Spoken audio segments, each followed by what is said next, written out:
Hello children, class 10th. Today we are going to start exercise 8.1. मैंने आपको पिछली class में टी रेशोज़ बताए थे। टी रेशोज़ की फुल फॉर्म क्या थी? Trigonometric ratios. और ट्रिग्नोमेट्रिक रेशोज़ कितने हैं? 6। Sine theta, cos theta, tan theta, मैं थीटा बोल रही हूँ, शायद आपको थीटा नहीं मालूम। उसको हम थीटा मीन्स एंगल। थीटा का मतलब क्या है यहाँ पर? एंगल। तो एंगल ए बी सी भी हो सकते हैं, थीटा भी हो सकता है, अल्फ़ा भी हो सकता है, बीटा भी हो सकता है। तो चलिए मैं फिर से आपको क्लियर कर देती हूँ। साइन ए, कोज ए, टेन ए, साइन का उल्टा, कॉसेक ए, कॉस का उल्टा, सेकेंट ए और टेन का उल्टा कॉट ए। ये 6 ट्रिग्नोमेट्रिक रेशोज़ हैं। आज हम इस एक्सरसाइज के ज़रिए उन टी रेशोज़ को निकालेंगे, उनकी वैल्यू निकालेंगे। ठीक है। पहला सवाल है, in triangle ABC right angle at B। एक ट्रायंगल है ABC जिसमें B पर 90 का एंगल बना हुआ है। मैंने यहाँ एक्सरसाइज सॉल्व किया है, आप साथ साथ समझते जाइए। एक ट्रायंगल है ABC जिसमें B पर राइट एंगल मतलब 90 डिग्री का एंगल है। ये क्वेश्चन में गिवन है। उसने हमें AB की लंबाई क्वेश्चन में 24 दी है और BC की लंबाई 7 दी है। कैसा ट्रायंगल है ये? Right triangle. और इसकी थर्ड साइड निकालनी हो तो हम क्या यूज़ करेंगे? आपको याद होगा 7th क्लास में आपने पाइथागोरस थ्योरम पढ़ी थी। तो पाइथागोरस थ्योरम की हेल्प से, पाइथागोरस थ्योरम क्या थी? PGT, Pythagoras theorem. h² = p² + b²। ये आप 9th में भी पढ़ कर आए हैं। h means hypotenuse. हाइपोटेन्यूस किसका नाम क्या है यहाँ पर? AC। AC का स्क्वायर प्लस = 24 का square. This is 24 and this is 7। 24 का स्क्वायर प्लस 7 का स्क्वायर और 24 का स्क्वायर मतलब 24 × 24 आपने 8th क्लास में किए थे, 576 और 7 का स्क्वायर 49। दोनों को जोड़कर आ गया 625। तो AC की वैल्यू, स्क्वायर हटा दिया तो AC की वैल्यू दूसरी साइड क्या लग जाएगा? Square root. 625 का स्क्वायर रूट होता है 25। तो AC की लंबाई आ गई 25 सेंटीमीटर। यहाँ तक तो ये कॉन्सेप्ट है जो आप कई बार 9th में भी कर चुके हैं। ठीक है। अब फर्स्ट पार्ट में जैसे बुक में लिखा है, फर्स्ट पार्ट में साइन ए और कॉस ए की वैल्यू निकालिए। साइन ए मैंने आपको फार्मूले भी बताए थे। एक तो वो पंडित बद्री प्रसाद हर हर बोले के मेथड से, और एक मैंने ये फार्मूले रिटर्न में भी आपको दिए थे। तो साइन बस इतना याद कर लो, साइन में ऊपर अपोजिट साइड होती है, नीचे हाइपोटेन्यूस होता है। अब ये अपोजिट साइड किसके अपोजिट साइड? जो एंगल यहाँ गिवन है, ए के अपोजिट कौन सी साइड है? अपॉन में हाइपोटेन्यूस। तो यहाँ पर देखिए ए यहाँ पर है, ए के अपोजिट कौन सी है? BC अपॉन में हाइपोटेन्यूस AC। हाइपोटेन्यूस तो फिक्स है। तो BC की लंबाई 7 बटे में हाइपोटेन्यूस आपने निकाला यहाँ पर 25, 7 बटे 25 आंसर आ गया। इसी तरह से कॉस ए निकालना है। कॉस के फॉर्मूले में मैंने एडजेसेंट अपॉन हाइपोटेन्यूस बताया था। Adjacent upon hypotenuse. किसके एडजेसेंट? किसके साथ वाली? जो एंगल यहाँ लिखा है ए के साथ वाली। तो ए एंगल ये है, ए के साथ वाली साइड कौन सी है? AB। साथ तो AC भी है बट AC इज़ हाइपोटेन्यूस, इसलिए इसको अलग छोड़ दिया। तो बचा कौन? ए के साथ वाली? AB। तो यहाँ पर AB की लंबाई 24 है और हाइपोटेन्यूस 25 है, तो 24 बटे 25 का आंसर आ गया। तो ये फर्स्ट पार्ट के दोनों पार्ट्स हो गए। अब सेकंड पार्ट में वो कह रहे हैं साइन C निकालिए और कॉस C निकालिए। फार्मूला वही है, साइन में अपोजिट साइड अपॉन हाइपोटेन्यूस होता है, कॉस में एडजेसेंट साइड अपॉन हाइपोटेन्यूस होता है। लेकिन किसके अपोजिट वो आपको यहाँ से चेक करना है। C के अपोजिट। C के अपोजिट एंगल C देखिए यहाँ पर फिगर में C ये है। C के अपोजिट कौन सी साइड है? 24। C के सामने वाली कौन सी साइड है? 24 और हाइपोटेन्यूस 25 है, 24 बटे 25 आंसर आ गया। इसी तरह से C के एडजेसेंट, कॉस निकालने के लिए एडजेसेंट साइड, C के एडजेसेंट कौन सी साइड है? BC, और जो कि 7 है, 7/25, हाइपोटेन्यूस 25 है। क्लियर?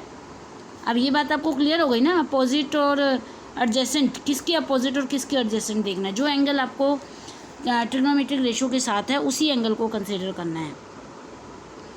अब आपको क्वेश्चन नंबर 2 देखिए। क्वेश्चन नंबर 2 में इसने कहा है इन फिगर 8.13, फिगर ये बना हुआ है। इस फिगर में उसने हमें 13 भी बता रखी है, 12 भी बता रखी है, लेकिन ये नहीं बता रखी। तो हम किसका यूज़ करेंगे, राइट ट्रायंगल है, किसका यूज़ करोगे आप, पाइथागोरस थ्योरम का। तो पाइथागोरस थ्योरम से पहले हम इसका बेस निकाल लेंगे जिसका नाम है QR, ठीक है। QR की लंबाई, वही फार्मूला वही है, h² = p² + b²। h² 13 hypotenuse है, ये परपेंडिकुलर है, ये बेस हो गया।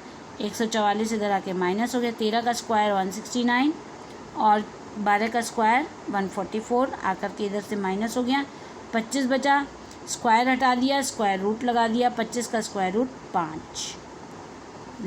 तीनों मतलब जब भी कभी भी हमें टी रेशोज़ निकालने हैं तो तीनों साइड की लंबाई पता होना बहुत ज़रूरी है।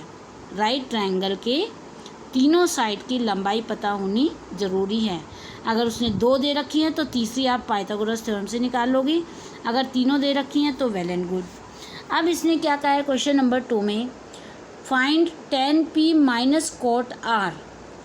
tan p की वैल्यू निकाल करके उसमें cot r की वैल्यू को माइनस करना है। अब हम tan p का फॉर्मूला हम जानते हैं। tan के फॉर्मूले में ऊपर अपोजिट साइड और नीचे एडजेसेंट साइड आता है, और किसके अपोजिट और किसके एडजेसेंट वो आपको पता है। यहाँ पर एंगल देखिए, तो tan के फॉर्मूले में ऊपर अपोजिट नीचे एडजेसेंट। p के अपोजिट, फिगर में जाइए, p के अपोजिट कौन सी साइड है, QR यानी कि 5, और p के एडजेसेंट कौन सी साइड है, ये वाली जो कि 12 है। ये तो हमारा हाइपोटेन्यूस है, इसको तो हमें लेना ही नहीं है क्योंकि इसमें हाइपोटेन्यूस दे ही नहीं रखा। तो ये 5/12 इसका आंसर आ गया, ठीक है। अब आपको cot r निकालना है। cot का फॉर्मूला tan का उल्टा होता है, क्योंकि cot जो है वो tan के एक दूसरे के ये उल्टे होती हैं। तो cot r का फॉर्मूला भी उल्टा हो गया, एडजेसेंट ऊपर आ गया, अपोजिट नीचे आ गया। लेकिन किसके एडजेसेंट, यहाँ पर r एंगल है, r के एडजेसेंट। अब r देखिए यहाँ पर है, r के एंगल, r के एडजेसेंट, एक तो ये साइड है और एक ये साइड है। तो r के एडजेसेंट वाली ये तो हाइपोटेन्यूस है, इसको तो छोड़ दो। तो ये हो गई 5 सेंटीमीटर, और अपोजिट r के अपोजिट कौन सी है, 12। तो 5/12 इसका आंसर आ गया, ठीक है। अब वो कह रहा है tan p में से cot r को घटा करके उसका आंसर बताइए। तो tan p - cot r में वैल्यू पुटअप कर दी, = 0। tan p पूरे की जगह आ जाएगा 5/12, cot r इस पूरे की जगह आ जाएगा 5/12, 5/12 - 5/12 0। Clear. Now question number 3, third question में sin a = 3/4, calculate cos a tan a। ये तो बात की बात है, पहले तो हमें साइड्स ट्रायंगल के निकालने, क्योंकि राइट ट्रायंगल होता है, इसके अलावा कोई ट्रायंगल नहीं हो सकता। और जो यहाँ एंगल होता है ना ट्रिग्नोमेट्रिक रेशो के साथ, ये कभी 90 नहीं होता, ये एक्यूट होता है, कोई भी एक्यूट हो सकता है, क्योंकि राइट ट्रायंगल में 3 एंगल होते हैं, एक एंगल 90 का होता है, बाकी 2 एक्यूट होते हैं। तो जो टी रेशो के साथ एंगल लिखा जाता है वो एक्यूट एंगल में से ही होता है एक। अब sin a की वैल्यू उसने हमें दे रखी है, तो यहाँ आइए देखिए, sin a = 3/4। साइन का फॉर्मूला क्या होता है, अपोजिट अपॉन हाइपोटेन्यूस। अपोजिट किसके, a के अपोजिट, हाइपोटेन्यूस। अब आप यहाँ से देखिए, यानी कि a के अपोजिट वाली साइड तो 3 सेंटीमीटर है और उसका हाइपोटेन्यूस 4 है। तो हमने फटाफट एक ट्रायंगल बनाया, a यहाँ लिख दिया क्योंकि ये एक्यूट एंगल है। a को हम यहाँ भी लिख सकते हैं, यहाँ भी, कहीं एक जगह, ठीक है। तो a के अपोजिट तो हमने 3 ले लिया सेंटीमीटर, और a के एडजेसेंट में a का जो हाइपोटेन्यूस है उसका 4 ले लिया। अब हमें हाइपोटेन्यूस पता है, ये भी पता है, तो बेस कैसे निकालेंगे, पाइथागोरस थ्योरम से। तो हमने पाइथागोरस थ्योरम यूज़ करके बेस की वैल्यू निकाले √7, क्योंकि कट नहीं रहा था ये, ठीक है। अब हमें उसने कहा है cos a की वैल्यू निकालिए। cos का फॉर्मूला क्या होता है, एडजेसेंट अपॉन हाइपोटेन्यूस। फॉर्मूले याद रखने बेटा, एडजेसेंट अपॉन हाइपोटेन्यूस। a के एडजेसेंट, ए के साथ वाली साइड, ए के साथ वाली साइड यही है √7, और हाइपोटेन्यूस ये 4 है, तो √7/4 पहले का आंसर आ गया। इसी तरह से tan A का फॉर्मूला अपोजिट अपॉन एडजेसेंट होता है, अपोजिट अपॉन एडजेसेंट। तो A के अपोजिट 3 है, A के एडजेसेंट 7 है, तो √7, 3/√7 इसका आंसर आ गया। क्लियर।